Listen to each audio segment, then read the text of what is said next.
ముద్రగడ పద్మనాభం గారు బ్రతికుంటుండగే మనస్సుకు శాంతి లేకుండా ఆత్మకు ఆనందం లేకుండా ఎన్నో బాధలు కష్టాలతో ఆయన చనిపోయారు. చనిపోయిన తర్వాతైనా శాంతి లేకుండా చేస్తున్నారు. ఇప్పుడు ఎక్కడ లేని ప్రేమ కూతురెళ్ళి చివరిగా మా తండ్రిని చూద్దాం, శవాన్ని చూద్దామని వెళ్ళారు. మంచిది.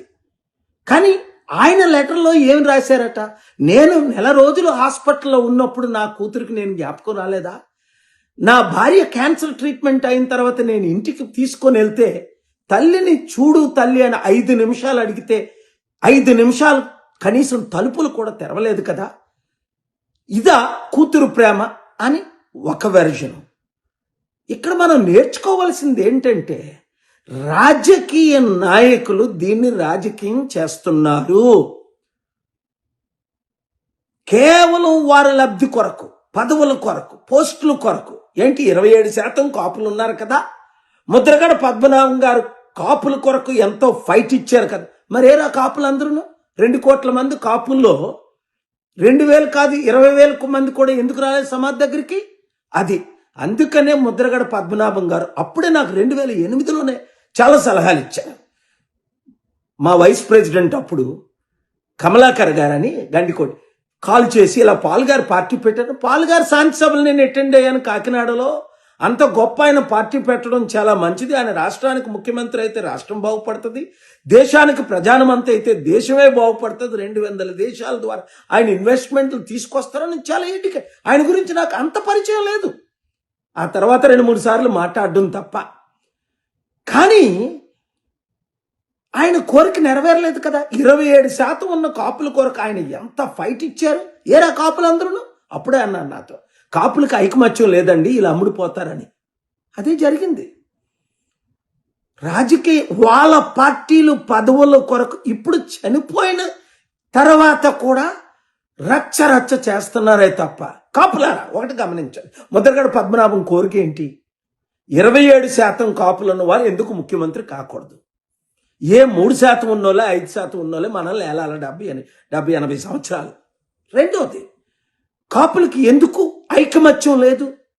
3, ఈ కాపులు ఎందుకు ఈ నాయకులందరూ అమ్ముడుపోవాలి? ఒకడు ఆ పార్టీకి, ఒకడు ఈ పార్టీకి మన ఓట్లన్నీ తీసుకెళ్ళి. కనుక ముద్రగడ మీద ప్రేమ ఉన్న ప్రతి ఒక్కరూ, ఆయన ఆత్మశాంతి కోరుకున్న ప్రతి ఒక్కరూ ఇప్పుడైనా ఏకము కండి.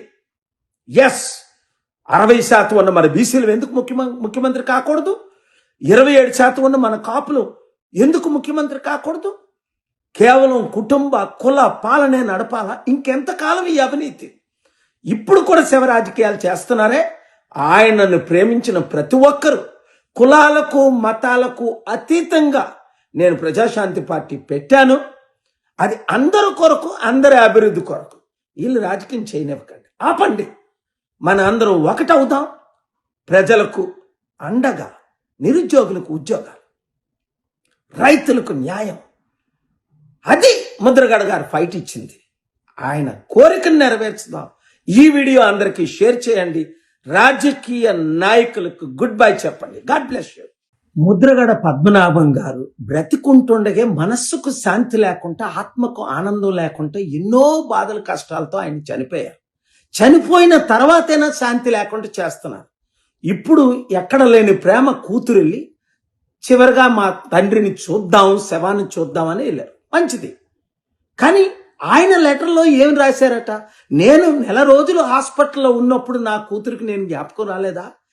నా భార్య క్యాన్సర్ ట్రీట్మెంట్ అయిన తర్వాత నేను ఇంటికి తీసుకొని వెళ్తే తల్లిని చూడు తల్లి అని 5 నిమిషాలు అడిగితే 5 నిమిషాలు కనీసం తలుపులు కూడా తెరవలేదు కదా. ఇదా కూతురు ప్రేమ అని ఒక వెర్షన్. ఇక్కడ మనం నేర్చుకోవాల్సింది ఏంటంటే, రాజకీయ నాయకులు దీన్ని రాజకీయం చేస్తున్నారు. కేవలం వారి లబ్ధి కొరకు, పదవుల కొరకు, పోస్టుల కొరకు. ఏంటి 27% కాపులు ఉన్నారు కదా. ముద్రగడ పద్మనాభం గారు కాపుల కొరకు ఎంతో ఫైట్ ఇచ్చారు కదా. మరేరా కాపులందరూ 2 కోట్ల మంది కాపుల్లో 2,000 కాదు 20,000 మంది కూడా ఎందుకు రాలేదు సమాధి దగ్గరికి? అది అందుకనే ముద్రగడ పద్మనాభం గారు అప్పుడే నాకు 2008లోనే చాలా సలహాలు ఇచ్చారు.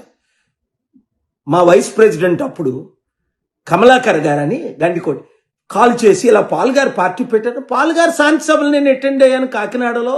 అంత గొప్ప ఆయన పార్టీ పెట్టడం చాలా మంచిది. ఆయన రాష్ట్రానికి ముఖ్యమంత్రి అయితే రాష్ట్రం బాగుపడుతుంది, దేశానికి ప్రధానమంత్రి అయితే దేశమే బాగుపడుతుంది. 200 దేశాల ద్వారా ఆయన ఇన్వెస్ట్మెంట్లు తీసుకొస్తారని చాలా ఏంటికి ఆయన గురించి నాకు అంత పరిచయం లేదు. ఆ తర్వాత 2-3 సార్లు మాట్లాడడం తప్ప. కానీ ఆయన కోరిక నెరవేరలేదు కదా. 27% ఉన్న కాపుల కొరకు ఆయన ఎంత ఫైట్ ఇచ్చారు. ఏరా కాపులందరూ? అప్పుడే అన్నాను నాతో, కాపులకు ఐకమత్యం లేదండి, ఇలా అమ్ముడిపోతారని. అదే జరిగింది. రాజకీయ వాళ్ళ పార్టీలు పదవుల కొరకు ఇప్పుడు చనిపోయిన తర్వాత కూడా రచ్చ చేస్తున్నారే తప్ప. కాపులారా ఒకటి గమనించండి, ముద్రగడ పద్మనాభం కోరిక ఏంటి? 27% కాపులను వారు ఎందుకు ముఖ్యమంత్రి కాకూడదు? ఏ 3% ఉన్నోళ్ళే 5% ఉన్నోళ్ళే మనల్ని ఏలాల 70-80 సంవత్సరాలు. రెండోది, కాపులకి ఎందుకు ఐకమత్యం లేదు? 3, ఈ కాపులు ఎందుకు ఈ నాయకులందరూ అమ్ముడుపోవాలి? ఒకడు ఆ పార్టీకి, ఒకడు ఈ పార్టీకి మనం ఓట్లన్నీ తీసుకెళ్ళి. కనుక ముద్రగడ మీద ప్రేమ ఉన్న ప్రతి ఒక్కరూ, ఆయన ఆత్మశాంతి కోరుకున్న ప్రతి ఒక్కరూ ఇప్పుడైనా ఏకము కండి. ఎస్, 60% ఉన్న మన బీసీలు ఎందుకు ముఖ్యమంత్రి కాకూడదు? 27% ఉన్న మన కాపులు ఎందుకు ముఖ్యమంత్రి కాకూడదు? కేవలం కుటుంబ కుల పాలనే నడపాలా? ఇంకెంతకాలం ఈ అవినీతి? ఇప్పుడు కూడా శవ రాజకీయాలు చేస్తున్నారే. ఆయనను ప్రేమించిన ప్రతి ఒక్కరూ కులాలకు మతాలకు అతీతంగా నేను ప్రజాశాంతి పార్టీ పెట్టాను. అది అందరి కొరకు, అందరి అభివృద్ధి కొరకు. వీళ్ళు రాజకీయం చేయనివ్వకండి, ఆపండి. మన అందరం ఒకటవుదాం. ప్రజలకు అండగా, నిరుద్యోగులకు ఉద్యోగాలు, రైతులకు న్యాయం. అది ముద్రగడ గారు ఫైట్ ఇచ్చింది. ఆయన కోరికను నెరవేర్చుదాం. ఈ వీడియో అందరికీ షేర్ చేయండి. రాజకీయ నాయకులకు గుడ్ బై చెప్పండి. God bless you.